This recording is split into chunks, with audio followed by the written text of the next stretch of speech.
irmãos, em Cristo Jesus, para nossa meditação neste dia, eu desejo ler Salmo 43, de 1 ao 4. Faze-me justiça, ó Deus, e pleiteia a minha causa contra a nação ímpia. Livra-me do homem fraudulento e injusto, pois tu és o Deus da minha fortaleza. Porque me rejeitas? Porque ando lamentando por causa da opressão do inimigo? Envia a tua luz e a tua verdade para que me guiem e me levem ao santo monte e aos teus tabernáculos. Então irei ao altar de Deus, a Deus, que é a minha grande alegria. Com harpa te louvarei, ó Deus, Deus meu. Gostei muito desta fala do salmista no Salmo 4, quando ele disse: Deus é a minha grande alegria. Queridos, antes de adentrarmos nas belas palavras do salmista neste Salmo 43, para o seu entendimento, vamos conhecer em poucas palavras a história, como os salmos chegaram até nós. Todos nós conhecemos e apreciamos os 150 salmos. Os salmos não têm um só autor, pelo contrário, Deus usou várias vidas que viveram em épocas diferentes, a maioria entre os anos 1000 a 500 antes de Cristo. Os estudiosos afirmam que os primeiros salmos foram escritos por volta de 1440 antes de Cristo, no tempo ainda de Moisés. Ele é um dos autores, e outros salmos foram escritos mais de 1000 anos depois, aproximadamente no ano 400 antes de Cristo, depois do cativeiro dos judeus na Babilônia. Por que este lapso temporal? Quando houve o êxodo dos israelitas do Egito até o cativeiro babilônico, muitos desses salmos permitiam traçar um paralelo com os acontecimentos históricos. Por exemplo, o Salmo 137, aqui retrata os israelitas já no cativeiro, junto dos rios da Babilônia. Ali nos assentamos e choramos quando nos lembrávamos de Sião. Sobre os salgueiros que há no meio dela, penduramos as nossas harpas, pois lá aqueles que nos levaram cativo nos pediam uma canção, e os que nos destruíram que alegrássemos, dizendo: cantai-nos uma das canções de Sião. Como cantaremos a canção do Senhor em terra estranha? Se eu me esquecer de ti, ó Jerusalém, esqueça-se a minha direita da sua destreza. Se não me lembrar de ti, apegue-se-me a língua ao meu paladar. Se eu não preferir Jerusalém, a minha maior alegria. O livro do Salmo chegou até nós em uma versão grega e hebraica. A palavra salmos procede do grego psalmos, título dado no livro da antiga tradução que os judeus fizeram do hebraico para a língua grega, a Septuaginta. O termo psalmos deriva de psalo, ou seja, dedilhar um instrumento de cordas. Salmos também deriva de duas palavras hebraicas, Sefer Tehilim, ou seja, livro de louvores. Saiba, meus queridos irmãos, que os salmos é o livro do Velho Testamento mais citado no Novo. Muitos salmos contêm referências proféticas do Salvador Jesus Cristo, pois fazem a alusão a acontecimentos que ocorreram na vida dele, como Salmos 22, Salmo 41, Salmo 69, o Salmo 91, o Salmo 2, que fala do reinado do ungido de Deus. Verificam-se algumas citações no livro de Atos e na Epístolas aos Hebreus. O Salmo 8, que fala da glória divina e da dignidade do Filho do Homem, é citado no Evangelho de Mateus, bem como em algumas epístolas do apóstolo Paulo. Por sua vez, o Salmo 16 é uma referência à ressurreição de Jesus Cristo em seu verso 10, quando Davi profetiza assim: não deixarás a minha alma na morte, nem permitirás que o teu santo veja corrupção.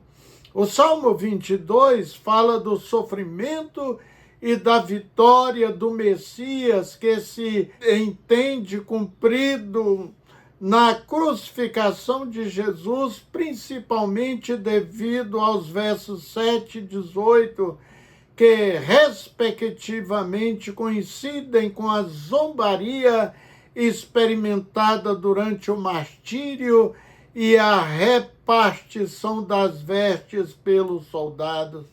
O próprio Salvador Jesus Cristo orava e citava os salmos. É maravilhoso saber que Jesus Cristo, Filho de Deus, figura central do cristianismo, utilizou os salmos durante o seu ministério. Então, queridos, o livro dos Salmos é formado por 150 hinos, canções e orações que o povo de Israel ora e canta ao longo dos séculos de sua história. A coleção desses 150 salmos é chamado Psaltério, palavra grega psalterium, que indica um instrumento musical de cordas. Por sua vez, como já citei, o título original do livro dos Salmos deriva de duas palavras hebraicas, Sefer Tessilim, ou seja, livro dos louvores. Martinho Lutero, pai da Reforma protestante, afirmou que o Psaltério é uma pequena Bíblia, pois contém tudo que é afirmado no restante da palavra de Deus. Assim, é bom repetir que os Salmos eram utilizados pelo antigo Israel como inário no Templo de Jerusalém e hoje como orações ou louvores, tanto no judaísmo como no cristianismo. Cantar a palavra de Deus é algo extraordinário e agrada ao nosso Deus.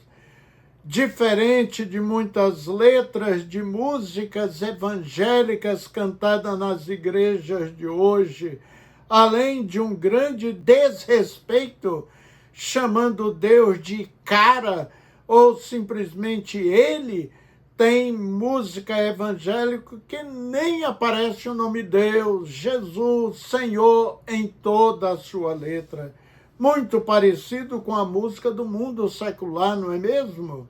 Nos Salmos, os escritores sagrados tiveram o cuidado de exaltar todos os atributos de Deus, como vemos no Salmo 139. O rei Davi é considerado patrono da literatura orante. Afinal, ele mesmo se denominava de o mavioso salmista. Vamos ler. Palavra de Davi, que foi exaltado, do ungido de Deus de Jacó, do mavioso salmista de Israel. E a palavra mavioso, queridos, é adjetivo do termo afetuoso, carinhoso. Davi escreveu 73 ou 74 salmos. A palavra do saltério nos leva a dialogar com Deus e meditar sobre o nosso dia a dia, os altos e baixos da vida. Os salmos oram a vida cotidiana do povo, a doença, a alegria, a festa, na peregrinação, no louvor, agradecimento, na celebração da vida, nas colheitas, entronização do rei, em doenças, colheitas até em funerais. Se você observar bem, os salmos nos revelam uma oração que envolve o corpo todo. Por exemplo, os olhos choram. Salmo 6, 7, 8 diz assim: já estou cansado do meu gemido, toda noite faço nadar minha cama, molho o meu leito com as minhas lágrimas, já os meus olhos estão consumados pela mágoa e têm se envelhecido por causa de todos os meus inimigos.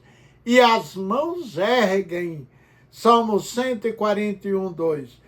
Suba a minha oração perante a tua face como incenso, e as minhas mãos levantadas seja como sacrifício da tarde.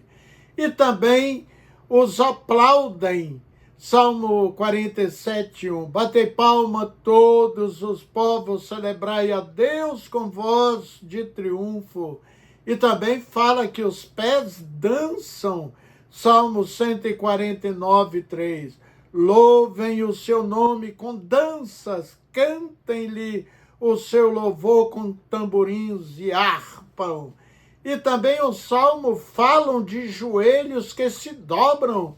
Salmo 95, 6. Ó, vinde, adoremos e prostremo-nos, ajoelhemos diante do Senhor que nos criou. Queridos, isso nos revela que a oração não é apenas algo da alma, mas de todo o ser da pessoa, não é mesmo? Corpo, alma e espírito.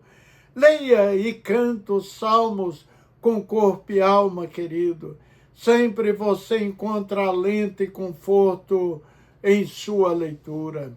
Vamos repetir a leitura bíblica deste dia? Faze-me justiça, ó Deus, e pleiteia a minha causa contra a nação ímpia. Livra-me do homem fraudulento e injusto, pois tu és o Deus da minha fortaleza. Por que me rejeitas? Porque ando lamentando por causa da opressão do inimigo?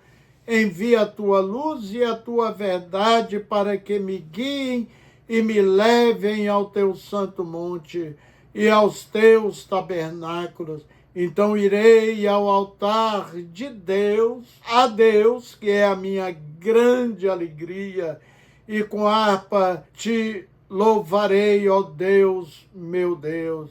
Observe essa fala dele.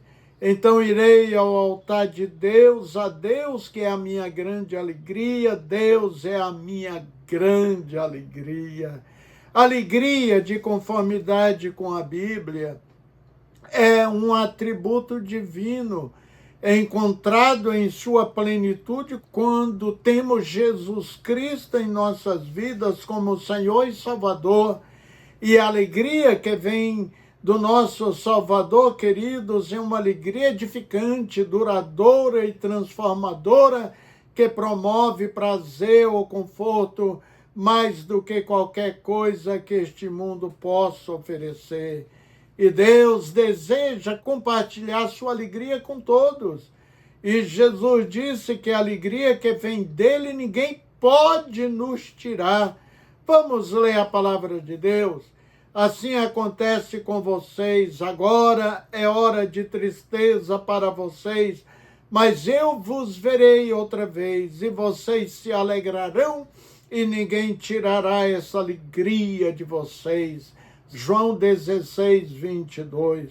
A alegria em Jesus é profunda e permanente, e é também irrevogável.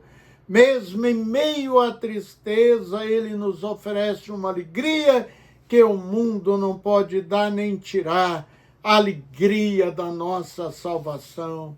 Mesmo na tristeza, Jesus dá alegria de saber que logo vai acabar. Quando enfrentamos momentos de luta e angústia, podemos confiar que Jesus está presente. Sua promessa é que a dor é temporária e a alegria é eterna. O salmista escreve: o choro pode durar uma noite, mas a alegria vem pelo amanhecer. Salmo 30, versículo 5. Observe que a palavra de Deus também nos ensina. Os preceitos do Senhor são justos e dão alegria ao coração. Os mandamentos do Senhor são límpidos e trazem luz aos olhos. Salmo 19, 8. Tu me alegras, Senhor, com os teus feitos. As obras das tuas mãos levam-me a cantar de alegria. Salmo 92, 4. Querido, Jesus sabia que um grande evento estava para acontecer e que traria muita tristeza aos seus discípulos, por isso ele disse: assim acontece com vocês, agora é hora de tristeza para vocês, mas eu vos verei outra vez e vocês se alegrarão e ninguém tirará essa alegria de vocês. João 16, 22. Jesus está falando aos seus discípulos na noite anterior à sua morte. Ele estava tentando ajudá-los a entender o que está diante deles. Então, no versículo 16, ele diz: mais um pouco e já não me verão, um pouco mais e me verão de novo. E diz: agora é hora de tristeza para vocês. Ele quer dizer que sua morte está logo ali e que a dor e a perda serão grandes para os seus amigos. Então ele diz: mas eu vos verei outra vez, isto é, eu levantarei dos mortos e virei até vocês e os procurarei. Então ele diz: vocês se alegrarão. E foi exatamente isso que aconteceu. Em João 20, 20, fala que no primeiro dia da semana, no dia em que Jesus ressuscitou dos mortos, ele veio até eles e mostrou-lhe as mãos e o lado. Então João diz: os discípulos alegraram-se quando viram o Senhor. Então a predição de Jesus em João 16, 22 se tornou realidade. E os verei outra vez, e vocês se alegrarão. Jesus é a única alegria permanente. Jesus tinha prometido: eu os verei outra vez e vocês se alegrarão. Por que se alegrarão? Porque Jesus estará com eles novamente. A alegria de estar com Jesus, esta é a alegria garantida para sempre para aqueles que têm Deus em suas vidas. E por que a alegria durará para sempre, queridos? Porque ele ressuscitou dentre os mortos e nunca mais será separado de nós. Jesus derrotou a morte, agora ele vive para sempre e tem as chaves da morte em suas próprias mãos. Então, quando ele diz: ninguém tirará essa alegria de vocês, ele quer dizer que eu serei sua alegria e eu nunca mais poderei morrer e, portanto, sua alegria nunca morrerá. Que promessa gloriosa! Ninguém tirará essa alegria de vocês, não nesta vida e nem na vida futura, porque a alegria vem do estar com Jesus. Lembra-te, Jesus nunca mais morrerá, e ele diz: não os deixarei órfãos, voltarei para vocês. Dentro de pouco tempo o mundo não me verá mais, vocês, porém, me verão. porque eu vivo e vocês também viverão. Observaram, porque eu vivo, vocês também viverão. A ressurreição de Jesus significa que não apenas ele viverá para sempre como a fonte da nossa alegria, mas que nós viveremos para sempre se ele for a fonte da nossa alegria. Digo isso porque muitos o deixam, desviam da sua fé. Jesus disse a Marta no túmulo de Lázaro: eu sou a ressurreição e a vida. Aquele que crê em mim, ainda que morra, viverá. E todo aquele que vive e crê em mim jamais morrerá eternamente. João 11, 25, 26. Então fica bem claro que aqueles que têm Jesus Cristo como fonte da sua alegria nunca morrerão. Fisicamente, crente também morre, mas a alegria que um crente tem em estar com Jesus nunca é quebrada. Nem a vida, nem a morte, nem os anjos, nem os demônios, nem o presente, nem o futuro, nem poderes, nem altura, nem profundidade, nem ninguém, toda a criação será capaz de tirar-nos a nossa alegria em Cristo Jesus. A alegria de estar em Jesus, querido, é uma linha inquebrável, desde agora até a eternidade. No início lemos o Salmo a Deus, que é a minha grande alegria.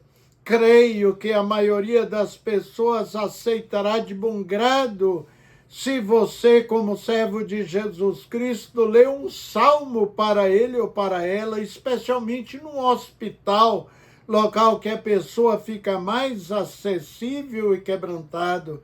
Então não deixe de levar uma porção da palavra de Deus. O apóstolo Paulo nos faz refletir sobre a pregação do Evangelho quando disse: porque todo aquele que invocar o nome do Senhor será salvo. Como, porém, invocarão aquele em quem não creram? E como crerão naquele em quem nada ouviram? E como ouvirão se não há quem pregue? E como pregarão se não forem enviados? E como está escrito: quão formosos são os pés dos que anunciam coisas boas. Romanos 10, 13 ao 15. Observaram? Não há como crer se não houver pregação. A mensagem do Evangelho é uma mensagem de esperança, as boas novas de alegria. É a maneira pelo qual todos podem sentir a paz e momentos de alegria nesta vida e receber a plenitude da alegria na vida futura nos céus com Cristo Jesus. Amém? Oremos.